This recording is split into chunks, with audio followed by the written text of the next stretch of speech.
Macon, Georgia just turned into a buyer's market. Bibb County as a whole is literally taking 5.5% under asking price. And in this video, I'm gonna show you all the numbers. And hey, if we haven't had the opportunity to meet before, my name is Luke Smith. I'm a realtor here in the Middle Georgia area, and I make videos just like this to keep you educated on the market. So whether or not you're buying, selling, investing, or hey, maybe you're just relocating the area, I have so many free resources below. This is literally video 700 and something. So I have perfected all of those things for you. If you ever need any help, shoot me a text message. I got your back for life. So I've been telling everybody that has been moving to Macon that it's been a seller's market for the past 18 months, but that has completely changed. The new National Association of Realtors numbers just came out and it's staggering. 25.1% increase in the amount of houses that are listed for sale. If you know anything about real estate, you have to understand it's a supply and demand game. When the supply is high, demand is going to be low because there's more houses on the market for sale. When supply is low, demand is typically high, driving prices up, right? And when supply comes up, you know what that means? The demand's lower, which means that it's turning into a buyer's market. So just in plain English, what that actually means, 94.46% is what the average home is actually taking. So to just make math a little bit easy, let's say that you're about to buy a $250,000 house, you're gonna get at least $14,000 off on average. And when it comes down to days on market, we're literally sitting between 67 and 73 days. Just a couple years ago during the pandemic, we were seeing houses fly off the shelves because guess what? Demand was high. Sellers were able to sell houses forever they wanted to. But now it's taking over 2 months on average. But let's talk about why Macon has flipped so hard, because I have a lot of questions all the time. Is this affecting Warner Robins? So in the Middle Georgia area, we have Warner Robins, we have Perry, we have Byron, we have Bonaire, we have Kathleen, we have Perry, we have Macon, we have this little hub. Is it happening just south in Houston County? The answer is no. Average days on market right now still 74, which is pretty high, but it's actually holding on that price value a lot better than Macon. So instead of seeing that 5.5% off, we're seeing houses actually sell for what about they're listed for. But there's really two reasons. Number one is what's called the lock-in effect, and number two is new construction. Let me explain what the lock-in effect is. So a couple years ago during the pandemic, you were getting 2.5% rates. Those are gone. Just closed on a VA loan today. They were locked in at 5.7%. I just helped somebody lock in yesterday at a 5.5%. So rates are coming down a little bit compared to where they were in the sixes. But they weren't 2%. They weren't 2.5%. So what the lock-in effect is people were locked in at that rate. And if they were to sell their homes right now, they'd be coming out of pocket hundreds of dollars a month when they go and buy a smaller home or maybe a less desirable home. It doesn't have the same upgrades because the $300,000 home today is certainly not what a $300,000 home 3-4 years ago, especially in Bonaire. Just ran the numbers the other day helping somebody buy in Bonaire. 6.6% price appreciation in a single year. It's crazy. I don't know why. Well, I do. It's the school systems. They're fantastic and people flock here and they just have to have them. Public schools here in Bonaire, Kathleen area, they're really nice. But the second reason is actually new construction. So we have a few new construction builders here in the local area. We actually have a nonprofit organization called Build Local, where a lot of local homegrown builders are actually a part of. But we also have national builders that came into town like Lennar, like DR Horton. And if you're a seller in Macon, you're screwed, okay? I'm gonna throw this out there. If you're not willing to buy down somebody's rate into the 4%, pay for all closing costs, buy them a washer, dryer, and refrigerator, and the house is new, meaning a new roof, new water heater, new HVAC system, you're gonna have some issues. Now, there are people out there that want character, that want older homes, that want a specific neighborhood or location, or maybe you just want trees because of all these darn new construction neighborhoods just cut down all the trees. I hate it. You have a lot that you're competing with, and at the end of the day, it comes down to finances. You know, you might be able to sell it just because you have a special home, but odds are you're gonna get beat out.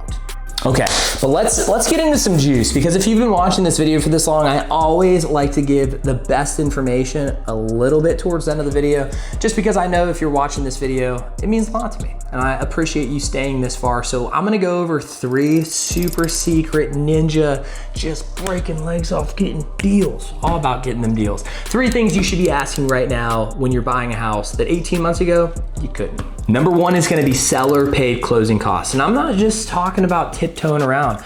I'm talking about 2 to 3%. Now that's gonna get you $4,000 to $6,000 on a $200,000 house that's not going to have to come out of your checking account. Closing costs, little side pivot, is the amount of money that you have to bring to the closing table out of your own checking account to pay for things like lender fees, attorney fees, you're gonna be paying for an appraisal, those different fees, and you're looking anywhere between 2 to 5%. If you need help with that, shoot me a call, 478-888-7808. Also, I have so many guides down below that are completely for free, and I update them all the time. It's not some generic crap information. It's information that if I were brand new and I was looking for genuine help, this is the stuff that I need. Again, always free in the description below. From me to you as a thank you for watching these videos. And hey, if you don't have a realtor, you should call me. I'd love to work for you, okay? But when it comes down to it, closing costs, you don't wanna have to pay for those out of pocket. Now, when it comes down to some houses and some builders, especially down here in Houston County, they might have good supply and demand action going on. I know a couple builders in Kathleen and Bon Air right now that will not give you a single dollar in upgrades, and they won't give you a single dollar in closing costs just because their houses are flying off the shelf. But I also know builders here in the local area that will pay 100% of your closing costs, buy you a washer, dryer, and refrigerator, and buy down your rate in the fours, okay? All dependent. And if you need that insider information, because I've been playing into the game with real estate for so long, I have all of that information in this old noggin, shoot me a call. And now number two is gonna be a rate buy down. Hear me out on this, a 2-1 rate buy down. This is actually something that sellers would be interested in doing to sell their house. So a 2-1 means that on year one, you know, you're at a low percent. You might even get into the threes right now. You're probably gonna be like 3.5. It's absolutely crazy, right? 2% lower. Then the next year it's gonna be 1% lower. And then starting on year 3, you're gonna go back to your normal rate. Now that first 2 years of buffer is going to save you money every single month, right? Let's just take a 5.5% interest rate on a $250,000 home. And let's just say this is your mortgage payment. When you have 2% off per month, this is what you would be paying per month at that 2-1 buy down. And this is how much money you would save total that year. And then again, year one, what your mortgage payment would be, year one with the 1% lower. And then here's the final amount combined after those 2 years. Look at all this money, okay? Look at it. What could you do with it? Maybe pay down your car payment so you don't have interest on that. Take the family on vacation. Go crazy at the Georgia National Fairgrounds and buy a hot tub for the back of your house. I don't know. There's a lot of things that you can do, but that's number 2. Now, number 3 is actually asking for the big stuff during inspection reports. Back in 2023, sellers were literally just putting as is, and it didn't matter. They were getting so many offers that you're gonna buy this house as is, and some people weren't even doing an inspection.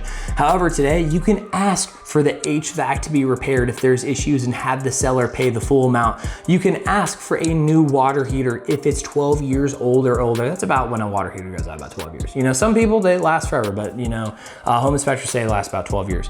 You can ask for the roof repairs. You can ask for monetary value in lieu of said repair, right? There's so many different options, but those are the 3. We can literally ask for those seller pay closing costs. We can ask for the 2-1 rate buy down. We can ask for the inspection, repairs, and it's amazing in this buyer's market. But hey, I just have to be honest with you. I always will be in all of these videos. The rates just dropped down to 6%, and for VA home loans, they just dropped down to 5.63%. Okay, meaning that this may not happen for long. Because if rates keep dropping, what's gonna happen is more buyers are gonna come to the market. They're going to buy this inventory, and the supply and demand chain is going to take its turn. Now, I'm not saying freak out and just go emotionally buy a house without preparation. I'm not saying that. But what I am saying is this next 6-month pocket, literally right now for the next 6 months, I think this is the best time that you've had to be able to purchase a home in the last few years. And I would 100% hop on it. Maybe you wanna upsize, maybe because you're starting a family or your family's growing. Maybe you wanna downsize because the kids got out of the house. Or heck, maybe you just don't wanna live in your house anymore and you wanna change scenery. I don't blame you. Me, I'm saving up for some land. I'm gonna use the VA new construction home loan to be able to build a house, get a 40 by 60 garage out there, put a gym in it, and get some ducks and start a duck farm. Why? Because I want to, okay? There's no reason. I just like ducks. I'm gonna eat their eggs. and I'm gonna lift a lot of weights in my garage, and I'm gonna sell houses. Okay, that's my life. So to close these things up, if you are going to purchase a house, make sure you ask for those 3 things, right? Ask for that closing cost help, ask for that 2-1 rate buy down, ask for those inspection items to be repaired or replaced as long as it's reasonable, right? Normal cosmetic, wear and tear, that kind of stuff, right? You're not buying a new construction. If you want to buy a new construction, I certainly can, but make sure you're asking for those things. And if you are getting ready to buy a house here in the Middle Georgia area, go in the description below and get my buyer's guide. I have absolutely everything. I even built it out so you have the little click and drag fancy stuff. How much do you want for a down payment? What type of loan type are you going to use? You don't know what loan types are? Guess what? I have them written out and who can use them, how to use them, percentage down, all that kind of stuff. And I have all the local information in there to help you buy smartly. And also too, shoot me a text message. We can get on a call. I'd love to be able to walk you through it, to be able to make sure that your home buying experience is not only smooth, but that you get a great deal.